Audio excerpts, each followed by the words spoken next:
तारीख 11 सितंबर साल 2001 और अमेरिका की फ्लाइट 93। सुबह 9:24 पर इस प्लेन के कॉकपिट में एक मैसेज आता है। कॉकपिट में घुसपैठ को लेकर सावधान रहिए, न्यूयॉर्क में 2 प्लेन ट्रेड सेंटर टावर से टकराए हैं। महज 2 मिनट बाद 9:26 पर प्लेन के कैप्टन डाल ने इस मैसेज का जवाब दिया, एड कंफर्म लेटेस्ट मैसेज।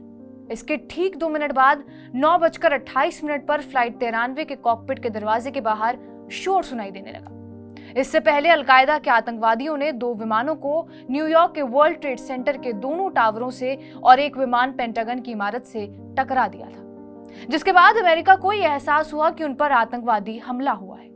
लेकिन फ्लाइट 93 के कॉकपिट वाला शोर भी उन्हीं हाईजैकर्स के गुट का था जिन्होंने ये 3 प्लेन क्रैश करवाए थे और चौथा यानी कि फ्लाइट 93 को व्हाइट हाउस से क्रैश करवाने की तैयारी में वो लग चुके थे। इस प्लेन के पैसेंजर्स ने उनके इस मंसूबे को पूरा नहीं होने दिया।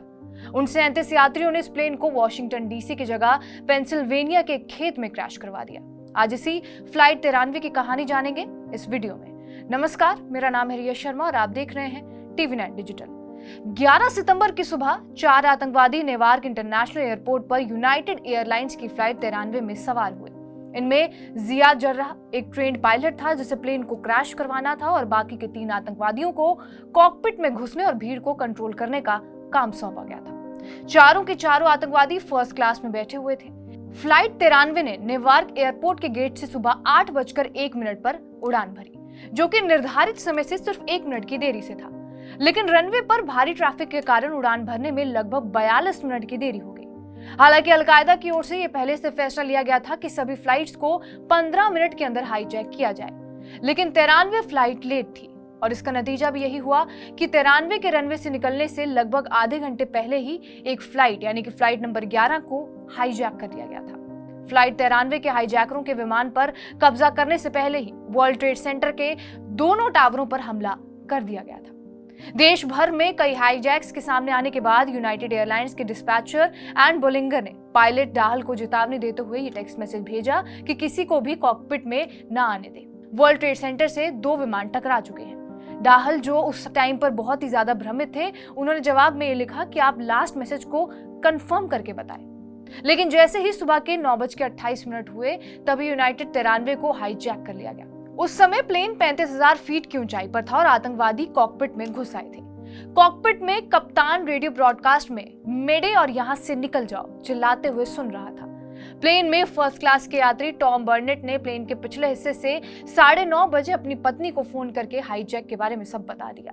कॉल पर बर्नेट ने अपनी पत्नी दीना को बताया कि एक यात्री को उसके सामने चाकू से मार दिया गया।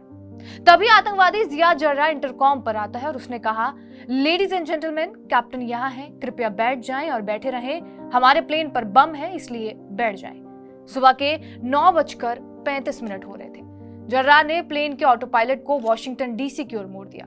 लगभग उसी समय कॉकपिट से एक रिकॉर्डिंग में एक फ्लाइट अटेंडेंट की अपनी जान की भीख मांगने और फिर चुप हो जाने की आवाज रिकॉर्ड की गई। यात्रियों ने अपने परिवार वालों को कॉल करना शुरू कर दिया। जो कॉल नहीं कर पा रहे थे, उन्होंने वॉइस मेल के जरिए अपने मैसेजेस अपने परिवार तक पहुंचा दिए।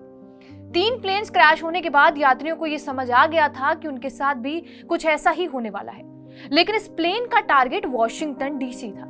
उसी समय यात्रियों ने यह प्लान बनाया कि उन्हें इस प्लेन को व्हाइट हाउस से क्रैश करवाने से रोकने के लिए कॉकपिट में घुसना चाहिए। लेकिन यात्री ये वेट कर रहे थे कि कब वो किसी गांव के इलाके में आते हैं ताकि वो प्लेन को वहां क्रैश करवा सके।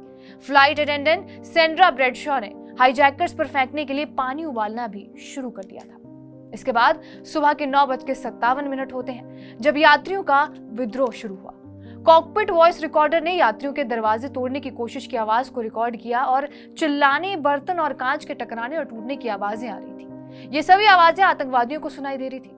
जवाब में जर्राह ने क्या किया, उसने ऑक्सीजन को काटने की कोशिश की और यात्रियों का बैलेंस बिगाड़ने के लिए विमान को बाएं और दाएं तरफ घुमाना शुरू कर दिया। जर्राह ने दूसरे हाईजैकर को दरवाजा बंद करने का ऑर्डर दिया। इसके बाद सुबह के 9:59 हो गए थे। जर्राह ने विमान को ऊपर नीचे करना शुरू किया ताकि यात्रियों के हमले को बेअसर किया जा सके, लेकिन फिर भी लगभग 20 मिनट की दूरी पर हाईजैकर्स को यह एहसास हो गया था कि वो जल्द ही प्लेन के कंट्रोल को खो देंगे।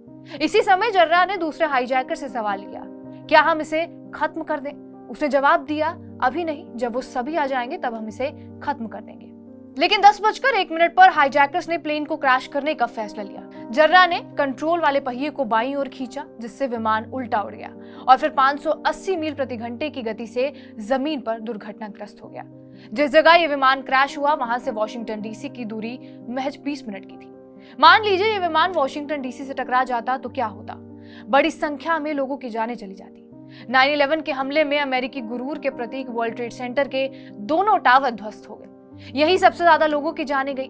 वर्ल्ड ट्रेड टावर के गिरने से उठा गुबार कई दिनों तक हवा में तैरता रहा। लेकिन इन हमलों के बाद आतंकवाद के खिलाफ अमेरिका ने जिस तरह से तैयारी की और सुरक्षा बंदोबस्त किए, इसके बाद इस तरह का भीषण और जानलेवा हमला नहीं हो पाया। उन पैसेंजर्स के लिए आज भी फ्लाइट 93 मेमोरियल के नाम से एक मेमोरियल बनाया गया है। बहरहाल, आपका इस पूरी कहानी पर क्या कुछ कहना है, हमें कमेंट बॉक्स में जरूर बताएं। बाकी देश और दुनिया की तमाम बड़ी खबरों के लिए बने रहिए हमारे साथ TV9 डिजिटल पर।